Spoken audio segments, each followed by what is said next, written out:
MonsterVerse क्या है? MonsterVerse एक ऐसी दुनिया है जहां मॉन्स्टर पाए जाते हैं।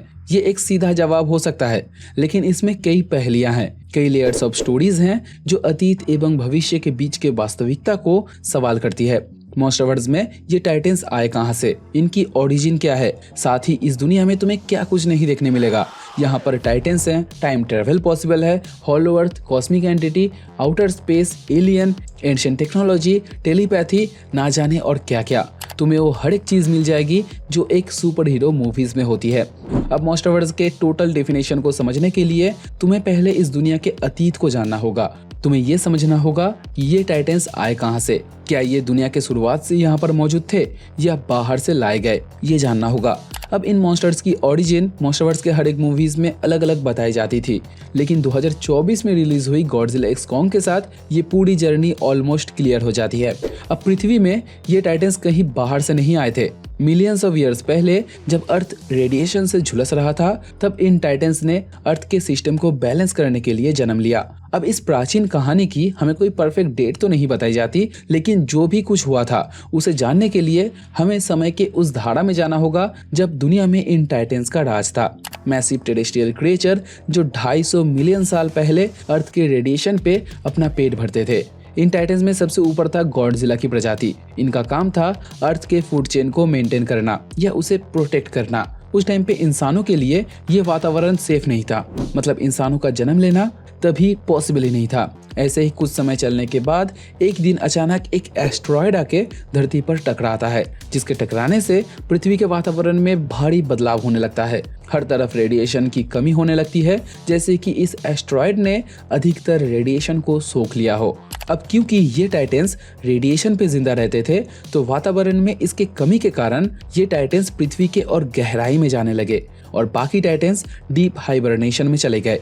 अब गॉडजिला एक्स कॉन्ग में हमें एक एंशिएंट वॉर के बारे में बताया गया था, जिसमें गॉडजिला के कई वंशज खत्म हो गए थे। अब ये बैटल मेनली हुआ था ग्रेट एप्स के साथ गॉडजिला के बीच, लेकिन इसके पीछे का मेन रीजन था ये इंसान। असल में एंशिएंट टाइम में हॉलो अर्थ के अंदर एक एडवांस सिविलाइजेशन की शुरुआत हो चुकी थी, जिसे ईवी कहा जाता था। अब इन ईवीओ के पास टेलीपैथिक कम्युनिकेशन की पावर थी, टाइटन्स के साथ ये बात कर पाते थे। इसीलिए जहाँ पर कुछ इंसान इन टाइटन्स की पूजा करते थे, वहीं पर कुछ अपने पावर्स का गलत इस्तेमाल करने लगे, टाइटन्स को अपने फायदे के लिए यूज करने लगे। अब तुम्हें यहाँ पर लगेगा कि ये इतने बड़े बड़े जानवर हैं, इनका फायदा कोई कैसे उठा सकता है। तो प्रेजेंट टाइम में जैसे जिया के साथ कॉन्ग का एक कनेक्शन हमें देखने मिला, वैसे ही प्राचीन समय में इन टाइटन्स के साथ इंसानों का एक ऐसा ही बॉन्डिंग हुआ करता था। इंसान जो काम खुद नहीं कर पाते थे या खुद से करना नहीं चाहते थे, उन कामों को इन टाइटन्स से वो लोग करवाने लगे, जो कि गॉडजिला को पसंद नहीं था। इवेंचुअली ह्यूमंस के साथ इन टाइटन्स की एक लड़ाई छिड़ गई। अब क्योंकि इंसानों को बचाने का जिम्मा ग्रेट एप्स के ऊपर था, तो मेनली ये बैटल गॉडजिला के साथ इन ग्रेट एप्स का हुआ था। कभी ना रुकने वाली एक एंशिएंट राइवलरी जो आज तक बरकरार है। इसी रीजन से गॉडजिला को इंसान पसंद नहीं, वो इंसानों को देख नहीं पाता। अब क्योंकि स्टोरीज में बताया जाता है कि ये बैटल इतना भयंकर था कि इसमें गॉडजिला, मोथरा एंड एप्स के कई वंशज या फैमिली मेंबर कह सकते हो, वो लोग मारे गए थे। एंड यहाँ तक कि दुनिया में आइस एज भी आ गया था, जो कि लॉजिकली देखने जाए तो पॉसिबल भी लगता है। ये इतने बड़े बड़े टाइटन्स जब धरती को उथल पुथल करेंगे तो इसमें बदलाव आना तो नेचुरल है। एंड क्योंकि कईयों का मानना है कि सीमो भी इस लड़ाई का हिस्सा था, तो मे बी उसने ही आखिर तक इस लड़ाई को रोकने के लिए अपने पावर्स को यूज किया होगा, जिससे धरती पर पहला आइस एज आया।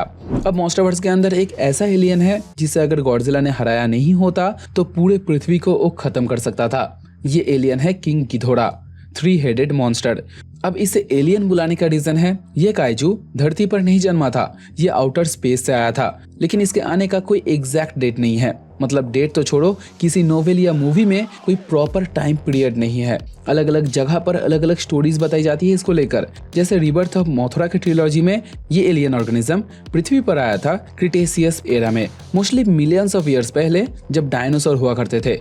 एंड डायनासोर्स के लुप्त होने के पीछे भी इसी टाइटन का हाथ था। अब गिधोरा पृथ्वी पर आया कैसे, इसको लेकर भी अलग अलग थ्योरीज हैं। कहीं पर बताया गया है कि ये एक मीटेओराइट के अंदर सफर करके आया था, एंड कहीं पर कहते हैं कि ये एक ब्लैक होल के अंदर ट्रेवल करके आया था। मतलब कोई कंफर्मेशन नहीं है, लेकिन अभी तक जो हॉलो अर्थ को लेकर बात हो रहा था, ये चीज कंफर्म है। इस यूनिवर्स के पृथ्वी में धरती के नीचे अलग अलग दुनियाएं बसी हैं। तुम पृथ्वी के ऊपरी सतह से यानी सरफेस वर्ल्ड से जितना नीचे पृथ्वी के अंदर जाने लगोगे, तुम्हें हर एक स्टेज में अलग अलग दुनियाएं देखने मिलेंगी। जैसे सरफेस वर्ल्ड से पृथ्वी के अंदर जाने के टाइम जो सबसे पहला स्टॉपेज आता है वो है हॉलो अर्थ। अब इन दोनों जगहों को आपस में जुड़ते हैं ये पोर्टल्स, लेकिन इन पोर्टल्स के थ्रू जाने के टाइम बीच बीच में कुछ पॉकेट डायमेंशन पड़ते हैं जिसे एक्सेस मंडी कहा जाता है। तो सबसे ऊपर हुआ सरफेस वर्ल्ड, उसके बाद एक्सेस मंडी, फिर आता है उसके नीचे हॉलो अर्थ, फिर इसके नीचे भी एक अलग दुनिया है जिसे सबटेरेनियम रेल्म कहा जाता है। अब हर एक वर्ल्ड की डिफरेंट कहानी है, हर एक लेयर्स में डिफरेंट शेप एंड साइज के काइजू देखने मिलते हैं। तुम पृथ्वी के जितने गहराई में जाओगे, टाइटन्स का साइज तुम्हारे ऊपरी लेयर से और भी मैसिव होता जाएगा। यही खास बात है इस वर्ल्ड की।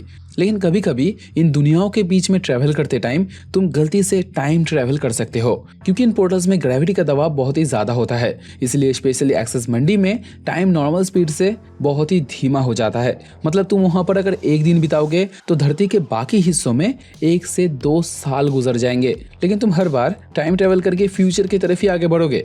तुम घूम के प्रेजेंट टाइमलाइन से पीछे नहीं आ सकते, क्योंकि यहाँ पर ये टाइम डायलेशन हो रहा है। टाइम यहाँ पर एक ही दिशा में फ्लो कर रहा है। ये है खूबसूरती मॉन्स्टरवर्स की।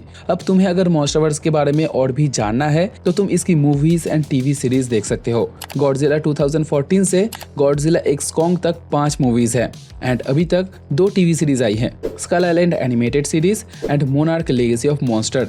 तुम पहले सारी मूवीज देख लो, फिर मोनार्क लेगेसी ऑफ मॉन्स्टर देखना, सब कुछ क्लियर हो जाएगा।